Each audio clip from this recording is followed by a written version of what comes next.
Após a conversão e a transformação, Pedro disse: agora, olha só, essas pessoas ficam surpresas quando vocês deixam de participar de suas práticas desregradas e destrutivas. Elas ficam surpresas. E por elas ficarem surpresas, elas difamam você. E quando uma pessoa difamar você, quando uma pessoa falar mal de você, quando uma pessoa te criticar, quando uma pessoa te julgar porque você está seguindo princípios e valores de Deus, cumprindo com a agenda de Deus, não se preocupa. Não esquenta a cabeça. Continua fazendo. Porque isso vai acontecer. As pessoas, elas não entendem. As pessoas não... É isso que a gente precisa entender. As pessoas não entendem o que é ser livre. Não entendem o que é ser livre. Desde Adão e Eva, eles não sabem. Na verdade, Adão e Eva talvez fossem os únicos seres humanos que existiam na face da terra que sabem o que é ser livre. Porque eles já nasceram livres. Mas depois que entrou o pecado, eles foram acorrentados. E dali em diante, nós já conhecemos a bagunça que está esse mundo. Bilhões de pessoas, né? Um mundo todo escravizado pelo pecado, pelo erro, pela cultura e pela agenda que esse mundo oferece. E a Bíblia diz: o mundo jaz no maligno. E temos ainda um arquiteto para deixar você mais preso ainda, né? Que é o maligno. Ele diz assim: e por isso os difamo. Lembre-se, porém, de que eles terão de prestar contas àquele que está pronto para julgar todos os vivos e todos os mortos. Então, como é que eu vou cumprir com a agenda que Deus tem para a minha vida? Primeiro, reconhecer que Deus tem um projeto para a sua família. Deus tem um projeto espiritual para a sua família, Deus tem um projeto emocional para a sua família e Deus tem um projeto de santificação para a sua família. O que seria um projeto espiritual para a sua família? A Bíblia diz que todos sejam salvos pela fé em Cristo. Deus quer salvar a sua família, Deus quer salvar o seu marido, quer salvar a sua esposa, quer salvar os seus filhos. Do quê? Do pecado do mundo, do que escraviza eles. Lembra aquele homem, o carcereiro, aquela história? Paulo e Silas cantando na prisão. De repente há um terremoto, abre-se todas as celas. Aquele carcereiro sabia que se aqueles presos fugissem, ele já estava morto, porque o imperador provavelmente ia decretar a morte dele. Ele já pegou a faca, a espada para se matar. Paulo disse: para com isso, estamos todos aqui. Agora, qual é a probabilidade de você ter pessoas presas? Não importa o que elas fizeram, mas fizeram algo para estarem presas. E Paulo e Silas fizeram algo para estarem presos, né? Eles pregaram o evangelho, foi contra o mundo e sofreram a prisão por causa disso. Então, pessoas que estavam presas, abrir essas celas e não aproveitar a oportunidade. Isso chama-se poder de Deus e milagre de Deus agindo na vida, através da vida de Paulo e Silas, enquanto eles cantavam. Porque aqueles presos já estavam libertos no coração. E aquele homem então diz assim: o que eu faço para ser salvo? Foi a primeira pergunta que ele fez. O que eu faço também para ser liberto? Aqui dentro do meu coração. Ele falou assim: crê no seu Jesus e será salvo tu e a tua casa. Então, não é só você, ele estende para a sua família, porque Deus ama a sua família e Deus quer salvar a sua família. É por isso que nós não podemos desistir da nossa família. Por quê? Porque Deus tem um projeto especial para a nossa família. Deus tem sonhos, Deus tem planos espirituais de salvar e de entrar na sua família, na sua casa, e de cear com você e de transformar a vida da sua família.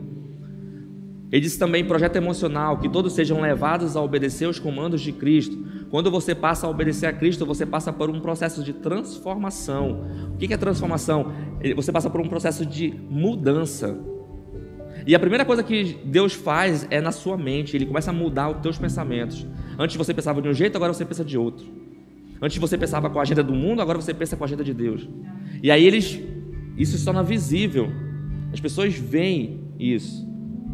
Quando elas olhavam para os discípulos, elas diziam assim: esses certamente andaram com Jesus, porque era visível a mudança e a transformação. Então, quando não está tendo mudança e transformação, é porque esse lado da obediência aos mandamentos de Deus está sendo levado de qualquer forma. Então, muito provavelmente Paulo até fala sobre isso, ele diz assim: eu venho aqui conversar com vocês, eu achava que vocês já estavam maduros, mas vocês já são como crianças. tem que tomar leitinho, que nem criança. Imagina uma pessoa, 40 anos de idade, um adulto, mamando e tomando leitinho. Faz sentido? Não faz sentido, mas é a realidade de muito cristão que tem por aí. Pelas suas atitudes e pelas suas práticas, a gente vê que ele ainda é infantil, imaturo espiritualmente. E sabe por que ele é imaturo? Porque simplesmente ele não obedece. Sabe por que ele não obedece? Porque ele nem conhece. Sabe por que ele não conhece? Porque ele não quer se dar o trabalho de conhecer. Ele busca outras coisas, mas ele não dá o trabalho de conhecer. Se você conhecer essa palavra que liberta, Deus vai te trazer maturidade, vai te transformar, vai mudar a sua forma de pensar. A sua forma de pensar vai mudar o seu estado emocional, vai mudar o teu comportamento, vai ser visível e a glória de Deus vai se manifestar na sua vida. Outras pessoas verão e dirão: esse realmente, como a gente diz, é crente na rocha mesmo. É um cara que a gente vê que há mudança. Então você precisa avaliar a sua vida como está, mas também avaliar a vida da sua família. E também Deus disse que reconhecer a Deus, reconhecer que Deus tem um projeto para a nossa família, é reconhecer o projeto de santificação na nossa vida. Que todos nós possamos refletir a glória de Cristo, e é isso que ele está falando, a atitude, que é esse processo de santificação. O que é um processo de santificação? É um processo de transformação e de limpeza, de mudança interna. Você, por exemplo, tem piscina em casa. Não sei se você tem piscina em casa. Aí você passa uma semana sem limpar sua piscina. Aí você vê aquele verde de lodo e de sujeira. Aí você tem que chamar alguém, um profissional, para fazer o quê? Um processo de purificação, de limpeza. Ele pega e joga um produto químico lá e deixa um tempo. Aquele produto químico aqui vai ter um processo. Aquela sujeira toda vai descer para o fundo da piscina. Depois vem uma outra parte do processo. Alguém vem com um aspirador e vem aspirando toda aquela sujeira.